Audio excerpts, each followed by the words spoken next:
Good morning, everyone, and welcome to Journey. Let's start with some prayer. Loving God, today we invite the hard feelings. Today we're going to sit with each other and sit with this text. And we're so thankful for the wonderful people, the wonderful souls you have gathered here in this space. Please bless this time and bless it when it goes online and is virtual. Bless all the people that get to meet together either in person or virtually. We thank you for this day, this time set apart, this liminal space to focus on you and each other.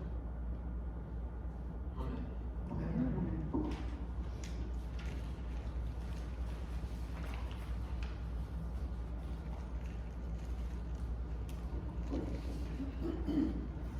Welcome to this week's gathering of Journey Imperfect Faith, like my imperfect eyesight, community. My name is Natalie, and I am a journeyer. We invite you today to take part in our gathering however you feel comfortable, regardless of religious background or lack thereof, skin color, political affiliation, sexuality, age, culture, or any other label. You are welcomed and celebrated here, just as you are. All are welcome here. If possible, please wear a mask while you are inside the building, and especially when you're moving around.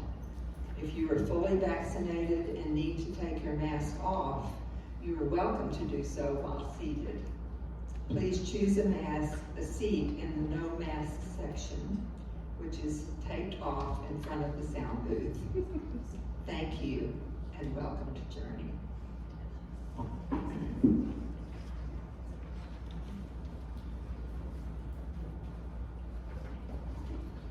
Good morning. Good morning. Before I read, I was just going to comment. I'm glad we brought back the boxing bell. When I first joined Journey, wandered in 10 plus years ago, I thought, this is kind of interesting. The bout is about to begin. The wrestling match is starting. I always like that as the metaphor. Not that it was intended that way, but yeah. So it's like the wrestling will begin. So in a minute, we're going to pass around the basket for financial support. If you're a visitor, this isn't for you. This is for people who are committed to Journey, so don't worry about the basket. If anybody wants to give online, you can go to journeyifc.com website, click on the Give in the right-hand corner. One of the things that Journey also does, we always share, is that we give 10% of whatever we get to help the community outside of Journey's walls. So we do that through things like we support some school children in Haiti. We support some of the local ministries for homeless, etc. And we do some hands-on things, as well as help individuals that we have connection with who have fallen through the cracks. And so if anybody out ever wants to help make those decisions about how we do that giving, there's a team called Strength Team, so just let me know or just ask anybody. So thank you. Let's pray.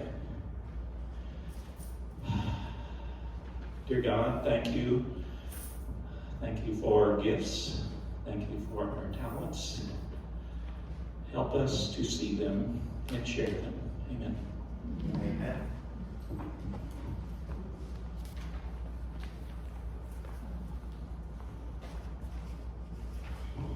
Good morning again. Okay, so be sure to make a name tag and sign in on the round table, and you can mark if you'd like to be added to our weekly email or if you'd like to be contacted by a pastor. And remember, more details about all these things are in our weekly email newsletter and on our website, journeyifc.com. So we need some help with weed eating. The weeds are overgrowing us, especially on the Agony Lane side. We're looking for someone who owns a weed eater to come edge the gardens and grass around the building. Please let one of the staff members know if you're able to take care of this. We'd appreciate it. Also, you're familiar that we're having the Journey Discernment Retreat, and we are accepting donations for food. If you're coming and you'd like to donate for the food, or if you're not coming and you'd like to donate for the food, we'd appreciate any donations to pay for the food. We also need a volunteer who has passion around helping the marginalized folks around. We have friend bags that the strength team helps us make, and we would like to put in a list of resources, like a little resource guide for people who might come to Journey asking for help. This would be like an online search. If anybody's interested in checking out resources, that we can make some sort of little card to put in the friendship bags to go along with the food. Just let one of the staff know, and we can sort of direct you to some places. Thanks so much.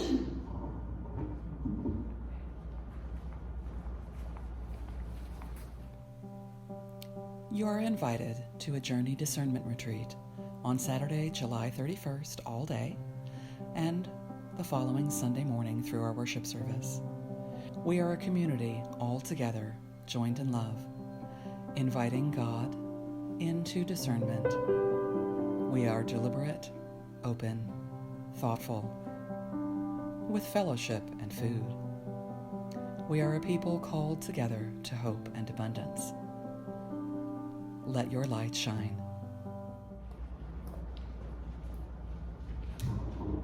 We're in the final countdown. We're 2 weeks from the retreat. Every single journeyer that can be here needs to be here. The shepherds had asked us to put together an agenda and make it available to you, so that is actually, you may be sitting on it. It's this white paper, and that will give you a really good idea of what it's going to be like, and why it will be all day Saturday, and then we'll do a little bit Sunday morning and go into the Sunday worship. That's not next weekend, but it's the weekend after that. It's July 31st. And so take time and look through this. There is so much depth and richness and just wonderful, wonderful stuff that is going to happen at this retreat. You just really don't want to miss it. So if you have any questions at all, you can ask any of the staff, and probably half the people in this room are actually on the team. You can register just by filling out this little yellow form and dropping it in the basket back there. It is free, it is here, food is provided, and we will love to see you.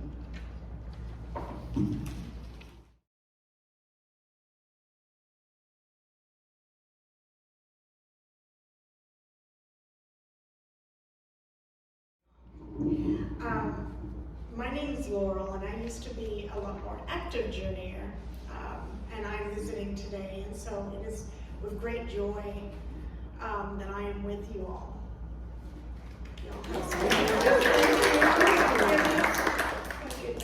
Okay, so we've been called into this space, and let's center us to prepare our hearts. Let's center ourselves in this room. As you sit in your chair, I invite you to get comfortable. Imagine your feet relaxing into the earth beneath us. We'll take a couple of deep breaths and release them completely into the safe space and the silence. Breathe in and out. Breathe in and out. And one more time.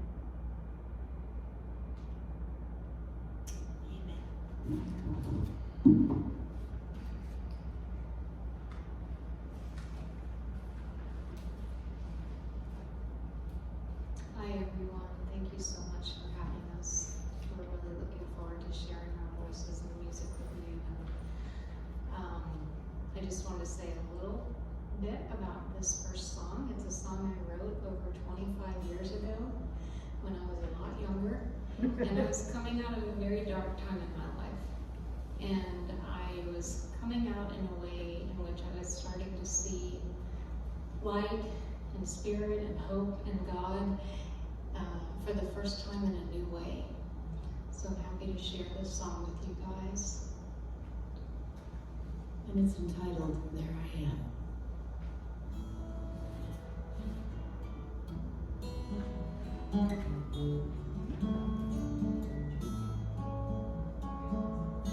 Blessed be the one who believes in me, and I in you.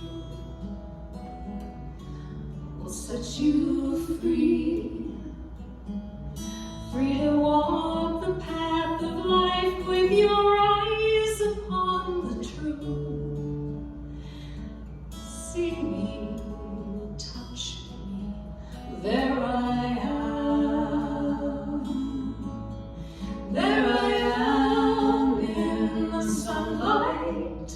There I am in the night. There I am in a child's hand, holding me so tight. There I am in the wonder. There I am in the peace.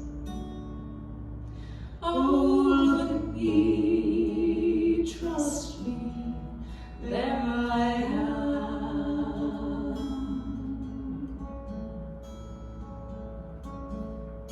In the stillness within, I am there, be with me. Go inside yourself. What do you see? In the tears of joy and pain, I am speaking, hear my call. Listen, trust me, there I am. There I am in the sunlight. There I am in the night. There I am in a child's hand, holding me so tight. There I am in the wonder. There I am in the peace. Oh, look at me, trust me, there I am.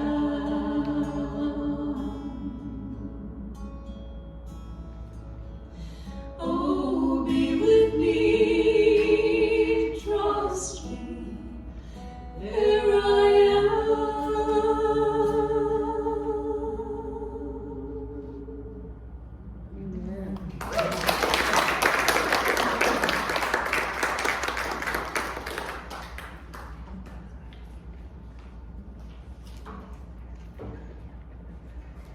I feel like I should do the mama. It's intentional, we do that. So we have to. Hello everyone, like I said, my name is Jacob and I am a journeyer, and I help lead worship here in this discernment period we're at. And today I'm going to share with you a reading from Matthew. So actually our reading from Matthew comes directly after our last chapter we talked about last week, which was troubling, right, Susan? We talked about the parable of the talents, and we really wrestled with that. We really lived into the veil, and we wrestled a lot. And this week is a little different. This week, the story is continued, and so Jesus had given all of these teachings and kind of these judgment teachings is what they all seemed like, and then it moves into the end of his ministry. And he meets with all of his friends and has a supper called the Last Supper. And then he goes off. He goes off into this garden space with some friends to get away, to process. He's really scared at this moment. He knows that a lot's about to happen, and that's where we find ourselves in this story. So the story goes like this. Jesus went with some close friends to a place called Gethsemane, which is a word that meant olive press, and so this was a garden full of beautiful olive trees.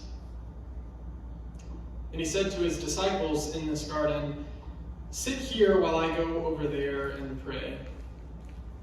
He took with him his 3 friends, Peter and the 2 sons of Zebedee, And he began to be grieved, and he was distressed. Then Jesus said to them, my soul, in the Greek, my psyche, who I am, my being is very sorrowful. It's full of sorrow, even to the point of death. So please remain here and stay awake with me. And Jesus, going a little farther, he falls on his face and he prays to God, saying, my Father. This is important because it's a very personal word here, my Father. In other translations of this from the other Gospels, the same story comes up. Jesus calls God Abba, which is kind of like saying like dad or daddy or papa or something like very familiar, comfortable, family language. And that's how he starts his prayer. My Father, if it is possible, let this cup pass from me. This cup is his impending death. The resurrection story is not yet. All he can see is crucifixion, being in a tomb. And he wants the cup to pass over. But then he says, however, it's not what I want, but what you want. Then Jesus came back to the disciples and found them sleeping, of course. And he said to Peter, so you could not stay awake with me 1 hour? Stay awake and pray that you may not come into the time of trial. The spirit indeed is willing, but the flesh is weak. The spirit indeed is willing, but the flesh is weak. I love that. I think that this is Jesus saying, hey, stop being human for a second, Like, wake up. I'm terrified. I need a friend right now. I need you to stay with me. I don't know what's going to happen. I'm scared. I'm terrified. Just stay awake for a second. But Jesus knows that they're human. In this moment, Jesus is pretty human too. He continues the story like this. Again, he went away for a second time and prayed, saying, my Father, kind of like the Lord's Prayer, our Father, my Father, if this cannot pass unless I drink it, your will be done. This time he changes his prayer a little. He doesn't say, but let this cup pass. He says, if I'm the only one who can take this on, I'll do it. But that doesn't mean I'm not scared. That doesn't mean I'm doing this, wholeheartedly. I have some trepidation. I'm a little leery. I don't know if I can trust this. God, I'm scared, but I don't want anyone else to have to bear this burden. So if I have to be the one to do it, I will. Again, he comes and he finds the disciples sleeping yet again. And it says, for their eyes were heavy. I think we've all been in those places of complete exhaustion. You can't even keep your eyes open. I think of like a kid in a mother's lap who just can't stay awake. I think of when I used to do that in church growing up all the time. We're human, that's okay. Then he goes away and he prays again for a third time, saying the same words. If it's possible, let this cup pass from me. If not, I'll take it on. Not what I want, but what you want. This is what he prays again. 3 times he needs to pray. That's how scared he is. Then he returns back to his friends and said to them, are you still sleeping and taking your rest? See, the hour is at hand, and the Son of Man is betrayed into the hands of sinners. Rise up, friends. Let's go. Behold, the one who will betray me draws near. This ends our reading.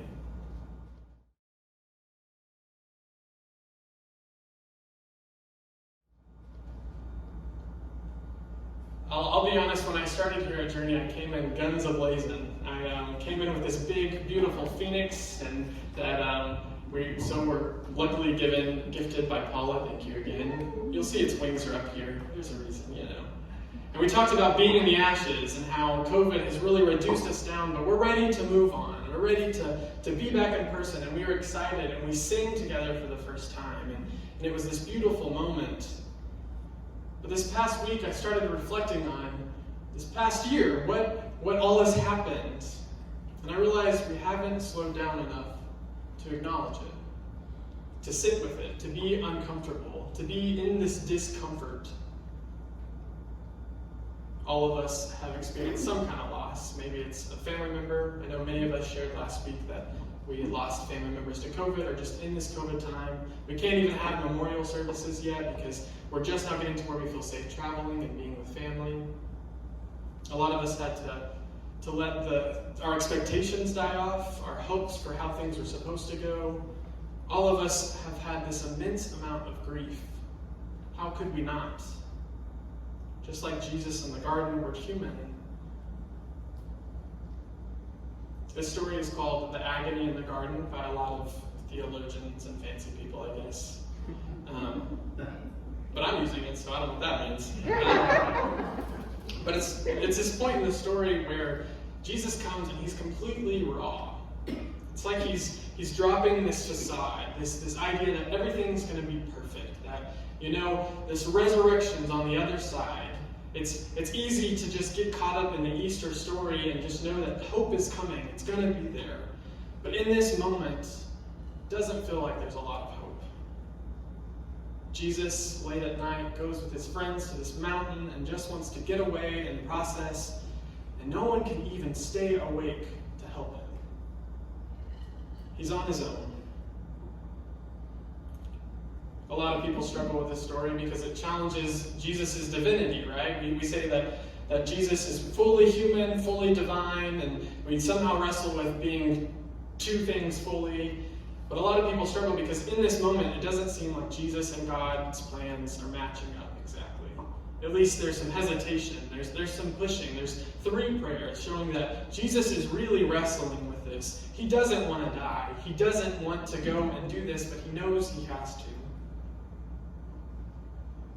As I was sitting with this story this week, I remembered freshman year of college when I was, an eager little young freshman at Shriner University, and Easter came around and it was a hard point in my semester. Classes were piling up and all the things that seemed like huge stressors then that now don't seem that big. But at the moment, I just felt small.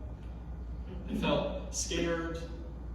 I was away from home, and I didn't know what to do, and I was just stressed. And I came to this weekly worship service that we had every week, and I just came drained. And I came because I had to, because I was playing the guitar that week, and I just stumbled in, and I didn't really want to be there. But this story is what we read as we were preparing for Easter, and we talked about the 40 days in the wilderness and all these beautiful stories. But as I sat there, I realized in this moment that Jesus was scared. And it hit me. It struck me for some reason. I think I'd always heard the Easter story as a package deal where it was easy to get past the death because I knew what was coming. I knew that there was hope, that there was resurrection, that things get better. For this one moment, I knew that Jesus was anxious, was scared, was terrified, just like me. And if Jesus could be scared and terrified and be human, that means we can be as well. This week I want to say less. I want us to sit together and sit with these hard experiences we've had for a year and to help each other process. Although we've done some great stuff with, yes, we're back, we're this phoenix, we're doing these things are great. I think we need some space for lament. I think we need some space for processing, for some silence. And so, in a moment, I'm going to ask everyone to get a thing of Play-Doh here. We should have enough for everyone, and if you need us to bring you one, we can.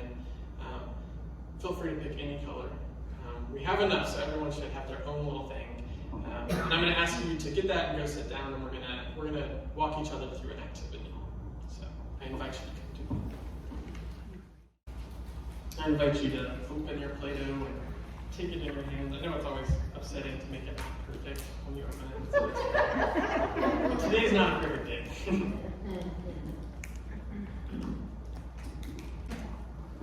So I invite you to take the Play-Doh and feel it in your hand.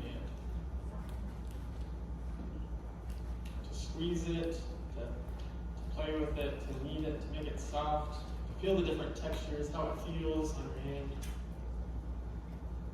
And I invite you to take a deep breath in. Let it out.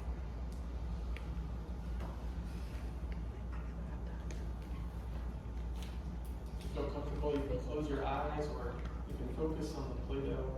See what feels right for you.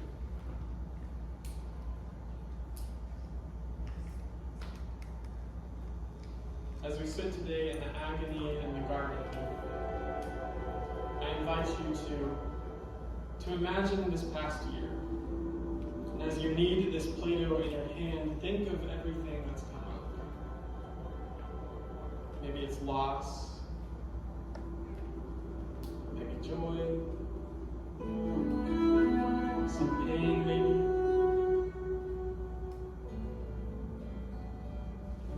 And as you feel this Play-Doh in your hand, I invite you to take those feelings, those things that are sticking with you, and imagine them in this Play-Doh. Take a deep breath in.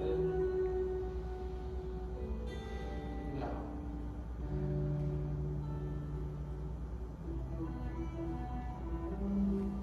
Maybe you want to make this Play-Doh into the shape of what happened this past year.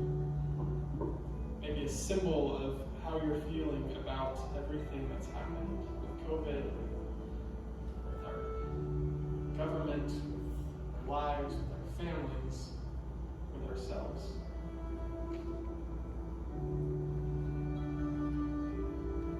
And maybe you're not one to make it into a shape. Maybe it can just be a blob that represents this past year for you.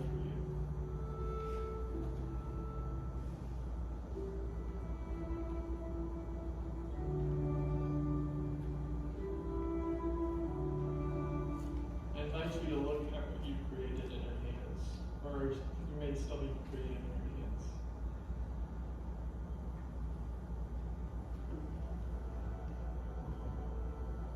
In a moment, I am going to ask us to share as we feel comfortable. You don't have to if you don't want to. It's okay. But I'm going to ask some of us to share what shape we made and what it means for you in this past year. The thing about having this imperfect faith community is that we are a community. That when we're in this agony in the garden, that we can be with one another. That we don't have to bear these burdens alone. We're going to agree to stay awake with each other for just a little while longer. And we're going to know that if Jesus can be human, fully human in this moment, we can too. Would anyone like to share what shape they've made?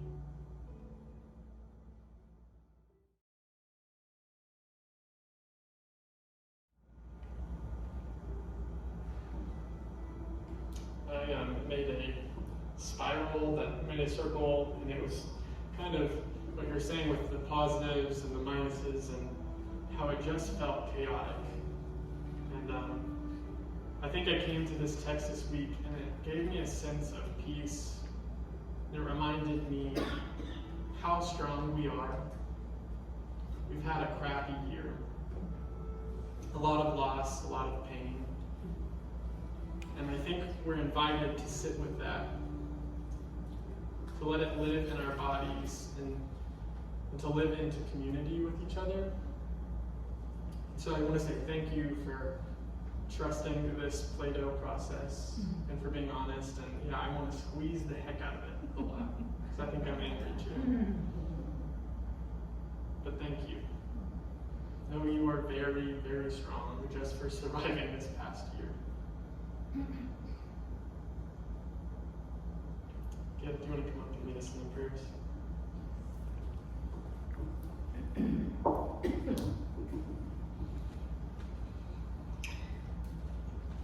There is deep grief in this room.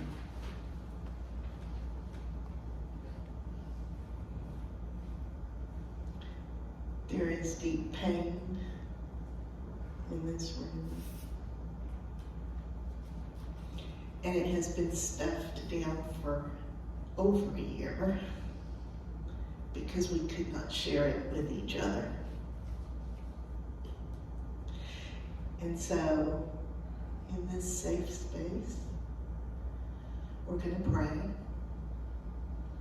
We're going to pray silently.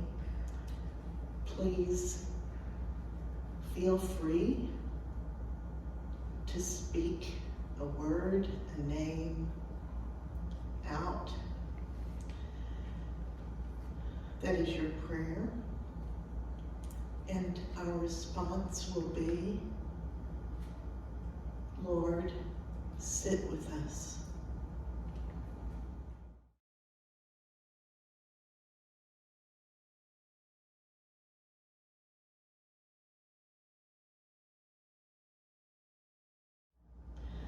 Lord, sit with us.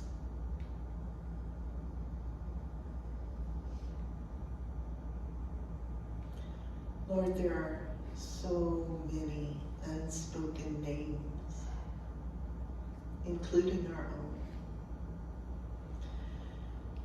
And Lord, as we sit here in the ashes together, it is a comfort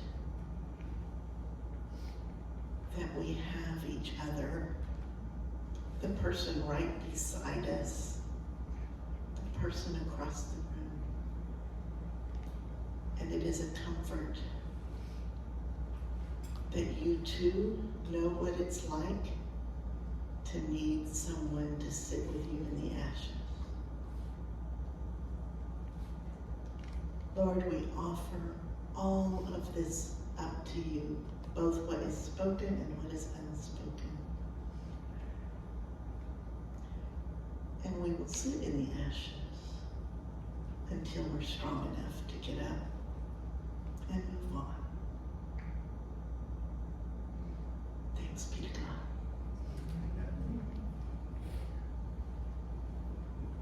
I'm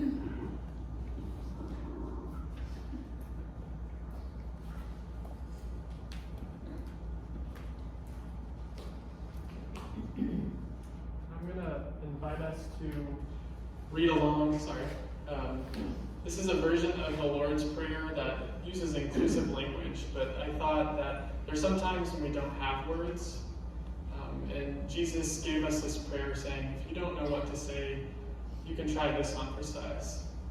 So I invite us to read it together. Holy One, our Mother and Father, let your name be revered. Let your kingdom come. Let your will be done on earth as it is in the heavens.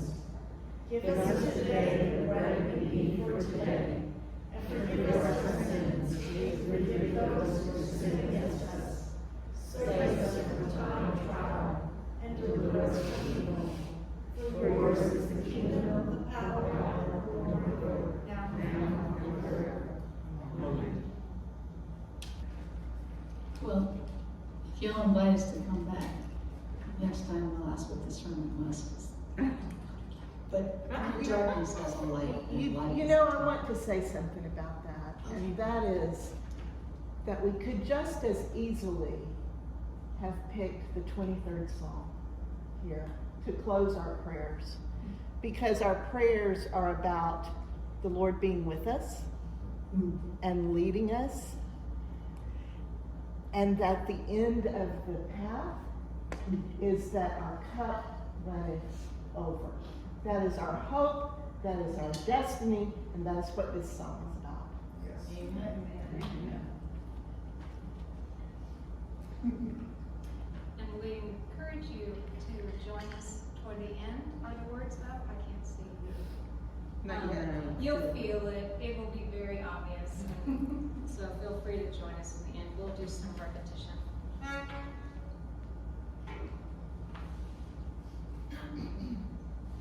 Every time that I feel this way, this old familiar sinking, I will lay my troubles down by the water, where the river will never run dry.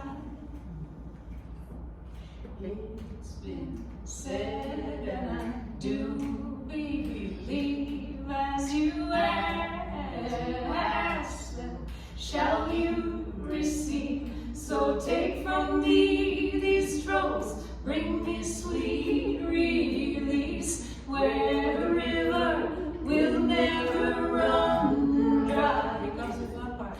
I'm gonna let myself be lifted. I'm gonna let myself be lifted. I'm gonna let myself be lifted. By and by I will lay my troubles down by the water, where the river will never run dry.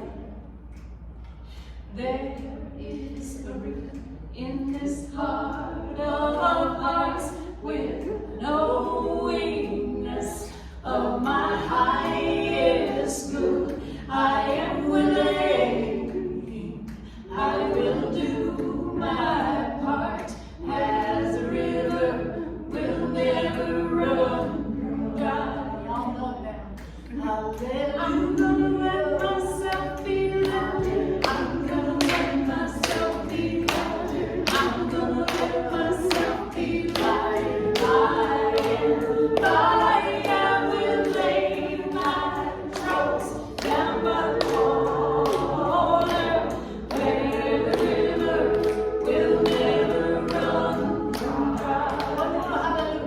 Hallelujah. I'm gonna let myself be lifted. I'm gonna let myself be lifted. I'm gonna let myself be lifted. By and by I will lay my troubles down by the water, where the river will never run dry. Where the river will never run dry. This river will never run dry.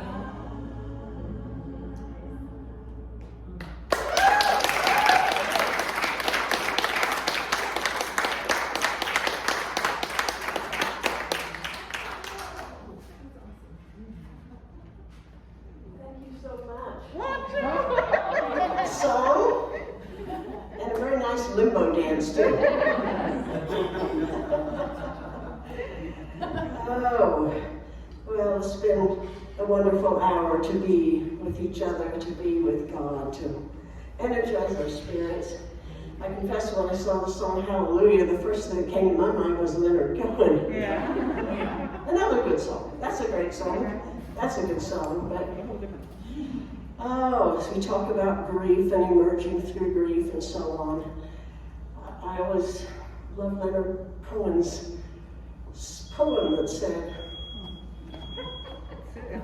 that's not what Leonard Cohen said. Whatever.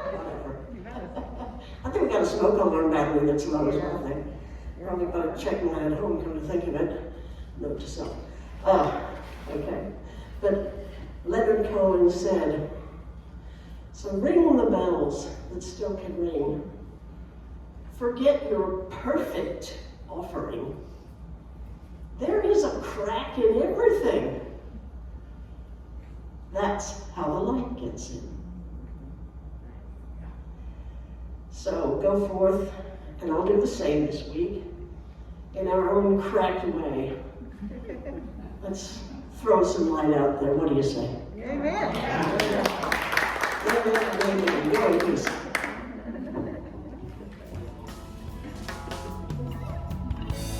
When I wake up in the garden, peaceful slumber